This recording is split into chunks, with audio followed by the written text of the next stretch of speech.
Hello दोस्तों, आप सभी लोगों का एक बार फिर से स्वागत है अपने YouTube channel NRJ online classes में। तो आज हम लोग करंट अफेयर के कुछ क्वेश्चन देखते हैं जो कि वन लाइनर में हैं।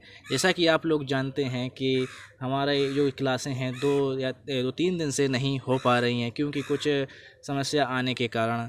तो वैसे ही अब समस्या आने के कारण हम लोग जो है विस्तृत जानकारी के साथ करंट अफेयर शो नहीं कर पा रहे हैं, इसलिए मैंने आप लोगों के लिए जो one liner provide current affair कराई है। तो चलो शुरू करते हैं और देखते हैं पहला क्वेश्चन है कि चीन किसकी कांस्य प्रतिमा का अनावरण करने के लिए तैयार है। तो किसकी कांस्य प्रतिमा का अनावरण करने के लिए तैयार है? वो है द्वारकानाथ कोटनिस के कांस्य प्रतिमा का अनावरण करेगा, जो कि कांस्य की होगी। किसकी होगी? कांस्य की बनी होगी। अब यहाँ बात आई है चीन की, तो हम लोग चीन के बारे में भी जानेंगे। चीन यह एशिया महाद्वीप में स्थित है। कौन? एशिया महाद्वीप में चीन स्थित है। इसकी राजधानी जो है बीजिंग है। करेंसी रेनमिनबी व युआन की करेंसी है। रेनमिनबी तथा युआन में लोगों को कन्फ्यूजन होती है, तो मैं बता दूं कि रेनमिनबी युआन का जो युआन है वह रेनमिनबी का एक पार्ट है। जैसे कि अपने यहाँ पैसा और रुपए होता है, तो रुपए का पार्ट क्या है? पैसा। ऐसे रेनमिनबी का पार्ट है वह है युआन। तो अब आगे बढ़ते हैं, देखते हैं कि राष्ट्रपति चीन के जो हैं वह हैं शी जिनपिंग जी, यहाँ के राष्ट्रपति हैं चीन के। चीन और भारत के बीच इंटरनेशनल बॉर्डर लाइन का नाम क्या है? वह है मैकमोहन। जो भारत और चीन के बीच इंटरनेशनल बॉर्डर है उसे मैकमोहन रेखा के नाम से भी जाना जाता है, या रेखा के नाम से जानते हैं। चीन की सबसे लंबी नदी यांगसी है। यह एशिया की भी सबसे लंबी नदी है। इसकी लंबाई कितनी है? 6300 किलोमीटर इसकी लंबाई है। कितनी? 6300 किलोमीटर इसकी लंबाई है। आगे बात करते हैं कि चीन की जनसंख्या, जो चीन की जनसंख्या की दृष्टि से पहले स्थान पर है। पहले स्थान पर चीन है और दूसरे स्थान पर कौन है? वह अपना भारत दूसरे स्थान पर है। जनसंख्या की दृष्टि से चीन पहले स्थान पर है। अब बढ़ते हैं अपने अगले क्वेश्चन की ओर। नेक्स्ट क्वेश्चन है कि भारत इलेक्ट्रॉनिक्स लिमिटेड के अतिरिक्त निदेशक के रूप में किसे नियुक्त किया गया है? तो वह किसे नियुक्त किया गया है? MB राजशेखर को नियुक्त किया गया है। नेक्स्ट क्वेश्चन देखते हैं कि केंद्रीय रिजर्व पुलिस बल श्रीनगर सेक्टर की महानिरीक्षक के रूप में किसे नियुक्त किया गया है? तो वह किसे नियुक्त किया है? चारू सिन्हा जी को नियुक्त किया गया है। केंद्रीय रिजर्व पुलिस बल जो श्रीनगर सेक्टर की है उसे महानिरीक्षक जो है वह चारू सिन्हा को नियुक्त किया गया है। अब बढ़ते हैं अपने अगले क्वेश्चन की ओर। क्वेश्चन नंबर चौथे की बात करते हैं। क्वेश्चन नंबर चौथा है कि किसने एक मोबाइल एप्लीकेशन अमा शहर और स्वच्छ शहर ओडिशा लॉन्च किया है? तो वह किसने लॉन्च किया है? यहाँ वो ओडिशा के जो मुख्यमंत्री हैं नवीन पटनायक जी ने लॉन्च किया है। कौन सा? अमा शहर और स्वच्छ शहर ओडिशा मोबाइल ऐप जो एप्लीकेशन लॉन्च किया है। अब हम लोग जानेंगे ओडिशा के बारे में, ओडिशा राज्य के बारे में हम लोग बात करेंगे। बात करते हैं उड़ीसा राज्य की। उड़ीसा राज्य की स्थापना 1 अप्रैल 1936 को हुई थी। राजधानी इसकी भुवनेश्वर है। मुख्यमंत्री नवीन पटनायक हैं जो कि बीजू जनता दल पार्टी से हैं। अभी पेटा ने नवीन पटनायक को हीरो टू एनिमल अवार्ड दिया था। कौन? हीरो टू एनिमल अवार्ड दिया था। और बात करते हैं आगे कि जो गवर्नर हैं वह गणेशी लाल जी यहाँ के गवर्नर हैं। उच्च न्यायालय के मुख्य न्यायाधीश कौन है? मोहम्मद रफ़ीक उच्च न्यायालय के मुख्य न्यायाधीश हैं। राजकीय पशु सांवर राजकीय वृक्ष है जो इंडियन रोलर यहाँ का राष्ट्रीय वृक्ष है। और राष्ट्रीय पक्षी कौन है? इंडियन रोलर है। और राजकीय वृक्ष क्या है? वह अशोक का वृक्ष यहाँ का राजकीय वृक्ष है। उड़ीसा की लोकसभा की सीटें कितनी हैं? वह 21 हैं। राज्यसभा की 10 और विधानसभा की 147 सीटें हैं। उड़ीसा में जो स्थित चिल्का झील है भारत की सबसे बड़ी खारे पानी की झील है। इसे गुंज झील के नाम से भी जाना जाता है। क्या? गुंज झील। इसका दूसरा नाम है गुंज झील के नाम से भी जाना जाता है। और आगे बात करते हैं कि भारत का सबसे लंबा बांध हीराकुंड बांध यह उड़ीसा की महानदी पर स्थित है। कौन? महानदी पर स्थित है। वह हीराकुंड बांध है जो कि महानदी पर स्थित है। आगे बात करते हैं कि अब्दुल कलाम द्वीप, जिसे पहले व्हीलर द्वीप के नाम से भी जाना जाता था, यह भी उड़ीसा के तट पर स्थित है। अब हम लोग बात करते हैं अपने पाँचवें क्वेश्चन की। पाँचवा क्वेश्चन है कि US India strategic and partnership forum के तीसरे नेतृत्व शिखर सम्मेलन के मुख्य भाषण कौन देगा? तो वह कौन देगा? हमारे प्रेजेंट टाइम के जो प्रधानमंत्री हैं नरेंद्र मोदी जी देंगे, यहाँ भाषण देंगे। अब हम लोग बात करते हैं अपने नेक्स्ट क्वेश्चन की। नेक्स्ट क्वेश्चन है कि शंघाई सहयोग संगठन SCO के 3 दिवसीय किस देश में आयोजित किया जा रहा है। जो 3 दिवसीय बैठक है वह किस देश में आयोजित की जा रही है, तो वह कहाँ की जा रही है, रूस में की जा रही है। अब यहाँ बात आई है रूस की, तो रूस के बारे में हम लोग जानेंगे।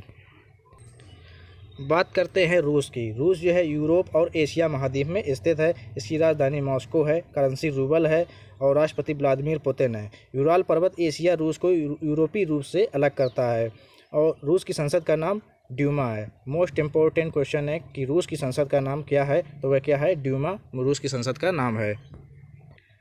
अब क्वेश्चन में बात आई है एससीओ की, शंघाई सहयोग संगठन की बात आई है, तो इसके बारे में हम लोग बात करेंगे। ये है वर्ल्ड का मैप। इसमें एससीओ देखते हैं कि एससीओ जो है कौन कौन से देश से किस तरह से संबंधित है। हम लोग देखते हैं कि जो इस कलर से हैं वह यहाँ के मेंबर हैं और जो इस कलर से हैं वो ऑब्जर्वर हैं और ये कलर है डायलॉग पार्टनर हैं और इस कलर से कौन है, ये ऑब्जर्व एप्लीकेंट हैं और ये कलर है वो डिस्प्यूट टेरिटरी हैं यहाँ की, जैसे कि यहाँ है। अब लोग बात कर लेते हैं स्थापना की। स्थापना कब हुई थी, वह हुई थी 2001 में स्थापना हुई थी। आगे बात करते हैं कि जो मुख्यालय कहाँ है, वह मुख्यालय है बीजिंग में मुख्यालय है। आगे देखते हैं कि जो सदस्य देश 8 मेंबर जो यहाँ के सदस्य हैं वह आप लोगों की स्क्रीन पर है।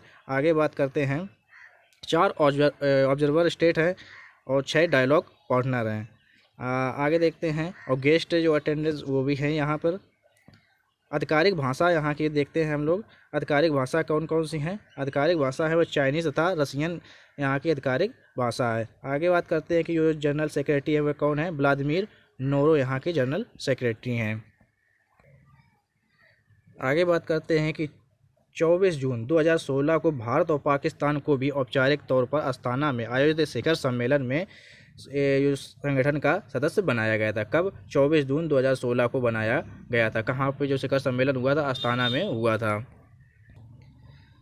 अब हम लोग बात करते हैं अपने नेक्स्ट क्वेश्चन की। नेक्स्ट क्वेश्चन है कि भारतीय नौसेना के 7 सम्मान के रूप में किस ने पदभार ग्रहण किया है, तो किसने किया है, वह SR शर्मा ने पदभार नियुक्त किया है। अब हम लोग बात करते हैं भारतीय नौसेना की। तो भारतीय नौसेना की स्थापना कब हुई थी, तो स्थापना हुई थी 1612 कब हुई थी, 1612 यानी कि 402 साल पहले इसकी स्थापना हुई थी। बात करते हैं आदर्श वाक्य की। तो आदर्श वाक्य क्या है, इसका जो आदर्श वाक्य है वह है स्वयं नो वर्णा। क्या है, संस्कृत में है स्वयं नो वर्णा, इसका आदर्श वाक्य है। आगे देखते हैं कि जो वर्षगांठ मनाई जाती है तो वह कब मनाई जाती है, वह मनाई जाती है जो मनाई जाती है 8 दिसंबर को मनाई जाती है। कब, 8 दिसंबर को 4 दिसंबर को मनाई जाती है इसकी वर्षगांठ। हर साल जो नौसेना दिवस मनाया जाता है, कब मनाया जाता है, 4 दिसंबर को मनाया जाता है। बात करते हैं कि चीफ ऑफ नेवल स्टाफ कौन है, तो वह कौन है, admiral Karambir Singh chief of naval staff है। और vice chief of naval staff कौन है, वह वाइस एडमिरल अजीत कुमार यहाँ के जो वाइस चीफ एडमिरल हैं। आगे देखते हैं अगला क्वेश्चन। अगला क्वेश्चन है कि किसने भारत के नए चुनाव आयुक्त के रूप में पद ग्रहण किया है, तो किसने किया है, वह राजीव कुमार ने नए चुनाव आयुक्त के रूप में पदभार संभाला है। बात करते हैं अपने नेक्स्ट क्वेश्चन की। नेक्स्ट क्वेश्चन है कि हर साल विश्व नारियल दिवस कब मनाया जाता है, तो वह कब मनाया जाता है, वह 2 सितंबर को मनाया जाता है। विश्व नारियल दिवस मनाया जाता है। अगला क्वेश्चन देखते हैं। अगला क्वेश्चन है कि साइकिलिंग समिट 2021 की मेज़बानी कहाँ होगी, तो किस राज्य में होगी। साइकिलिंग मेज़बानी कौन राज्य करेगा, वे करेंगे दिल्ली, मुंबई, बेंगलुरु। कौन कौन, दिल्ली, मुंबई, बेंगलुरु मेज़बानी करेंगे। फ्रेंड्स, वीडियो में बस इतना ही। तो आप लोग इस वीडियो को लाइक करें और चैनल को सब्सक्राइब ज़रूर करें और शेयर ज़रूर करें अपने फ्रेंड्स को। व्हाट्सअप ग्रुप या कोई स्टडी रिलेटेड कोई ग्रुप हो तो उसमें शेयर करें। जैसा कि फ्रेंड्स आप लोग जानते हैं कि RRB और जो SSC के रिज़ल्ट नहीं आ रहे हैं, तो इसके बारे में सोशल मीडिया पे जो आंदोलन चल रहा है, तो एक जो बच्चे ने अपना जो लिखा है अपनी कविता, तो उसको मैं आप लोगों को पढ़ के बताता हूँ।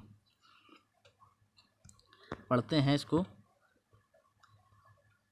कि भर्ती निकले तो इम्तिहान नहीं, बात सही है कि भर्ती निकलती है तो 2-3 साल तक कोई इम्तिहान नहीं होता है। अगली पंक्ति पढ़ते हैं कि परीक्षा हो तो परिणाम नहीं। बिल्कुल सही, परीक्षा होती है तो 1-2 साल तक कोई परिणाम नहीं होता है। अगली पंक्ति में बात करते हैं कि परिणाम निकले तो ज्वाइनिंग नहीं। बात सही है, ये भी बात सही है कि ज्वाइनिंग भी जल्दी जल्दी नहीं आती है। आखिर क्यों युवाओं का सम्मान नहीं है? तो बिल्कुल सही कि युवाओं का सम्मान हो ही नहीं रहा है, कि कोई भी भर्ती निकलती है वो लगभग 3 या 4 साल तक तो चलती रहती है। जैसे अब आप लोग कोई भर्ती निकले तो आप फॉर्म डालेंगे तो पता नहीं कब तक उसका जो इम्तिहान होगा, फिर रिजल्ट आएगा और ज्वाइनिंग पता नहीं कब आएगी, तो 3-4 साल तो लग ही जाते हैं। अगले पंक्ति देखते हैं कि बस करो मजाक अब बस करो, युवा मांगे हिसाब अब युवा हिसाब मांग रहा है। बात करो संवाद करो, दो हमारे प्रश्नों का जवाब अब। तो अब चाहे बात करो या संवाद करो, अब हम लोगों के जो प्रश्नों का उसको जवाब आप लोगों को देना है। ये सरकार से है कि आप लोग हमें जवाब दें। अगली पंक्ति देखते हैं कि क्यों हर भर्ती पंचवर्षीय योजना है। जैसा कि बताया मैंने पहले कि पंचवर्षीय योजना की तरह कार्य होती है, 5 साल तो लग ही जाते हैं एक भर्ती में। तो किस नए भारत की ये परियोजना है? बताएं भाई, कौन से नए भारत की ये परियोजना है? कैसी ये परीक्षा प्रणाली है, आपने युवाओं की छीन ली जवानी है। बिल्कुल सही बात। आप लोग गए हैं 21 साल की एज में वहाँ तैयारी करने और लग जाए आए आप 30 साल तक, तो जवानी तो बिल्कुल निकल जाएगी, तब आप लोगों को कहीं नौकरी मिल पाएगी, तो जवानी का कोई मज़ा ही नहीं हो पाता है। अगली पंक्ति देखते हैं कि क्यों पेपर में गलत सवाल डालते हैं और फिर 100-100 रुपए का व्यापार करते हैं। पहले तो होता क्या है कि पहले कठिन क्वेश्चन या गलत कर देते हैं, फिर उसका नॉर्मलाइजेशन होता है। ऐसा क्यों होता है? यही बात है कि क्यों पेपर में गलत सवाल डालते हैं और फिर 100-100 रुपए का व्यापार करते हैं। रैंक लिस्ट का प्रावधान नहीं करते, वेटिंग लिस्ट का समाधान नहीं करते। साहब 2-4 हो तो बोलूं, अरे आप तो जुल्म 1000 करते हैं। मतलब 2-4 हो तो बताएं भैया, जुल्म तो 1000 हैं, तो कैसे आप लोगों को बताएं। अगली पंक्ति देखते हैं। पंक्ति है जागो सरकार जागो, बस यही है कहना, हमारी समस्याओं पर ध्यान दो, 1 वर्ष के भीतर पूरी प्रक्रिया हो। बिल्कुल सही, 1 वर्ष के भीतर पूरी प्रक्रिया हो तो जो तैयारी करने का कुछ मज़ा ही अलग हो। रिया नहीं बस नौकरियां चाहिए। जैसा कि सुशांत सिंह राजपूत के केस में देखो पूरी CBI लगी हुई है, और 2017 का जो एग्ज़ाम हुआ उसमें कुछ अभी तक पता नहीं, कोई किसी लड़कों की अभी ज्वाइनिंग भी नहीं आई है। अगली पंक्ति देखते हैं कि युवाओं से भी कुछ कहना है, युवाओं से भी कुछ कहना है, अब और नहीं सहना है, बुलंद अपनी आवाज़ करो, आज कुछ ऐसी हुंकार भरो, आ जाए जैसे सैलाब, अब रुकना नहीं झुकना नहीं, अपने हकों का करना है हिसाब अब। बिल्कुल सही। आप जैसे हम लोग अब ट्विटर पर कैंपेन जैसे चल रहा है तो अब वो चलता ही रहे, जैसे 5 तारीख को अब कैंपेन चलाना है तो ऐसे चलाएं और नरेंद्र मोदी जी को टैग करें। आप लोग जैसे स्टडी के जो टैग हैं वैसे करें, ज़रूर टैग करें। तो फ्रेंड्स, ये कविता आप लोगों को पसंद आई हो तो वीडियो को लाइक करें, और जिसने भी लिखी हो उसके लिए हमारा बहुत बहुत धन्यवाद। बड़ी अच्छी कविता लिखी है। तो फ्रेंड्स, चैनल को सब्सक्राइब करें और शेयर ज़रूर करें। So thank you.